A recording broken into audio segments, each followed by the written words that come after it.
Actually police পরিচয় দিয়া একজন আইসে বাইকটা নিত আর কি। তো আমরা পিএসতে আইসি, দুজন চুরাইছে দিয়ে। তো তখন আমি কইছি যে বিশাল করে আমি পিএস ফোন করছি, এটা কারণে তাই দৌড় দিছে আর কি। তাই ধরে পাইছি না আর কি, বাইকটা ভালো গেছে আর কি। এখন আমরা পুলিশের কাছে। কোন জায়গাতে ঘটনা? বিশালগড় নদী লাগ।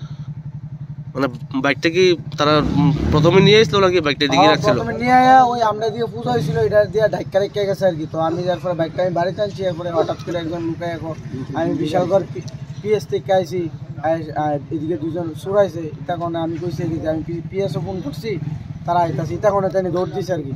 তাই পাইছে। তো বাইকটা ওখানে আমরা বাড়িতে রাখছি, ওখানে পিএসও ফোন করার পর তারা আইসে।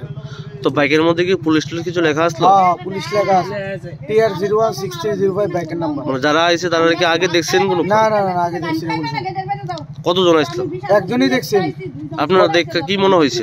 দেখে আমার মনে হচ্ছে তারা বাইক চোর আর কি, অন্য কিছু ধান্দায় আছে আর কি, এখানে চুরি করছে।